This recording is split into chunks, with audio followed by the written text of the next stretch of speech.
प्रश्न 6 गुणनखंड प्रमेय का प्रयोग करके। प्रश्न 6 का पहला है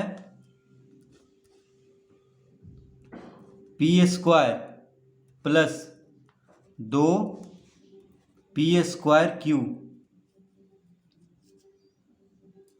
तो क्या है यहाँ पे p² प्लस 2p² क्यू। तो यहाँ पे क्या करना है, जो दोनों में है यानी जो सार गुणनखंड है दोनों का, उसको बाहर लिख लेना है कोष्टक के बाहर। ठीक है, यानी उसको कॉमन ले लेना है। तो देखिए p² इसमें यहाँ भी है, p² यहाँ भी है, तो p² को कॉमन ले लेंगे।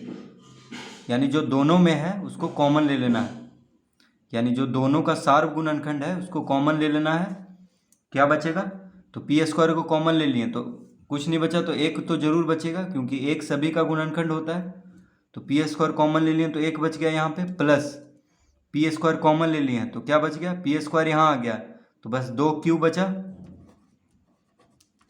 यानी इसका उत्तर हो गया p² गुना 1 प्लस 2q। p² गुना 1 प्लस 2q। देखिए p² हट गया यहाँ से तो क्या बचेगा, सिर्फ 2q बचेगा, तो उसी को लिख लिए हैं क्योंकि p² तो यहाँ पे कॉमन है। तो इस तरह इसको हल करेंगे। अब दूसरा, तो दूसरा में है बाई का घात 5 माइनस 5/² क्या है, बाई का घात 5 माइनस 5/²। अब दोनों में क्या है, यहाँ पे बाई का घात 5 है, यहाँ पे बाई का घात 2 है। ठीक है, तो बाई का घात 2, देखिए यहाँ पे बाई का घात 2 है और यहाँ पे बाई का घात 5 है, तो बाई का घात 2 दोनों में होगा क्योंकि यहाँ तो है ही बाई का घात 2।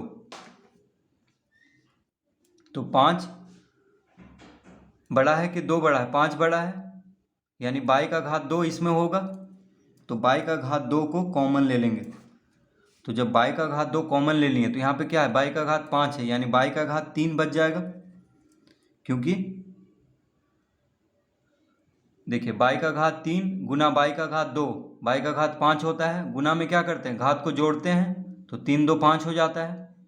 ठीक है, तो बाई का घात 2 कॉमन ले लिए तो यहाँ पे क्या बच जाएगा, बाई का घात 3, क्योंकि घात को क्या करते हैं, गुना में जोड़ देते हैं, तो 3 और 2 कितना होगा, 5।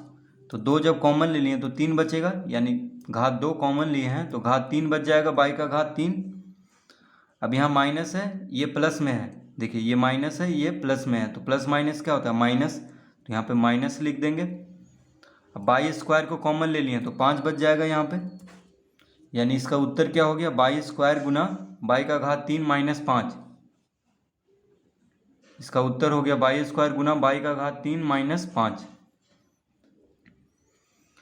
तो इसमें से अगर इसमें से बाई का घात 2 कॉमन ले लिए तो क्या बचेगा, 3 2 5 होता है, यानी बाई का घात 3 बच जाएगा क्योंकि यहाँ पे 5 है।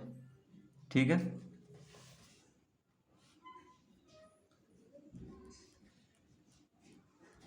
तीसरा, तो इसका उत्तर हो गया बाई² गुना बाई का घात 3 माइनस 5। तीसरा हल कर लेते हैं। तो तीसरा में है AQ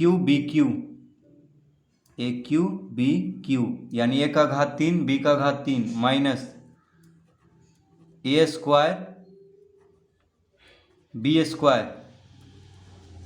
प्लस 2ab। तो AQ BQ minus a² b² plus 2ab।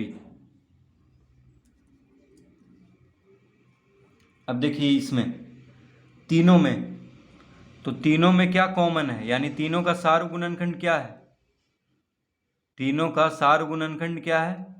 तो देखिए AB, यहाँ पे AB है, यहाँ भी AB है, यहाँ भी AB है, तो यहाँ पे a का घात 1 है, b का घात भी 1 है, यहाँ पे a का घात 2 है, b का घात 2 है, यहाँ पे a का घात 3 है, b का घात 3 है। तो सबसे कम घात वाला को कॉमन ले लेंगे, यानी AB को कॉमन ले लेंगे। a का घात 1 b का घात 1 इसको कह सकते हैं।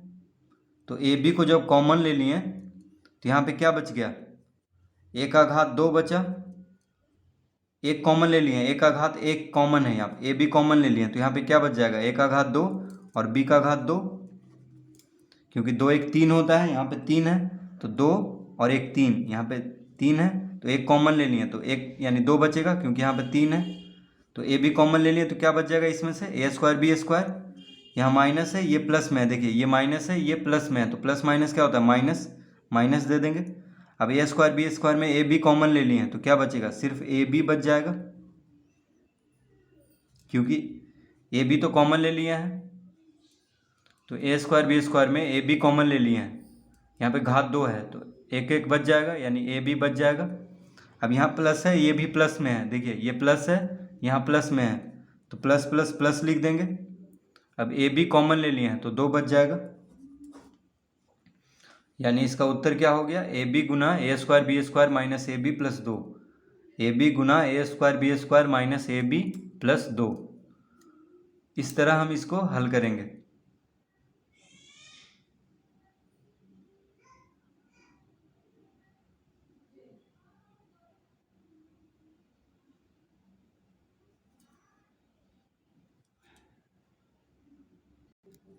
प्रश्न 4,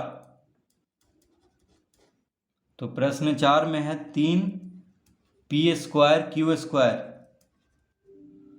प्लस 2 पी क्यू यानी पी का घात 3 और क्यू प्लस 9 पी क्यू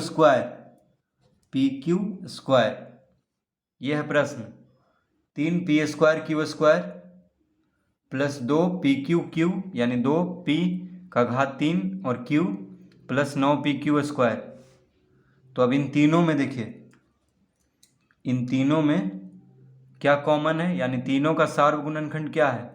तो देखिए पी क्यू यहाँ भी है, पी क्यू यहाँ भी है, पी क्यू यहाँ भी है, तो सबसे कम घात वाला को कॉमन ले लेंगे। तो यहाँ पे p का घात 2 है, यहाँ पे p का घात 3 है, यहाँ पे p का घात कुछ नहीं है तो 1 है, यानी p का घात 1 है, तो p का घात 1 को कॉमन ले लेंगे यानी p को।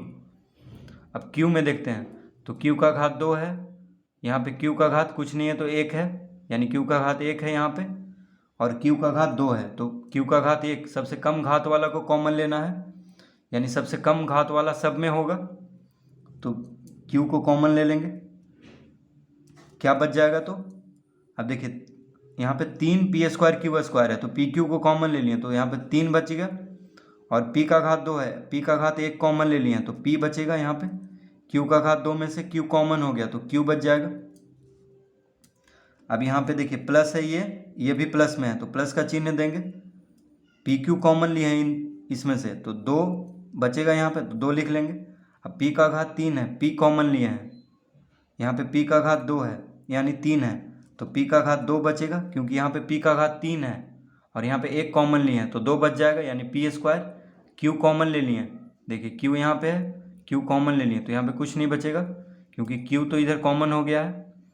अब यहाँ प्लस है, ये भी प्लस में है तो प्लस देंगे, पी क्यू कॉमन लिया इसमें से तो पी क्यू कॉमन लिए हैं तो 9 बचेगा तो 9 लिख लेंगे।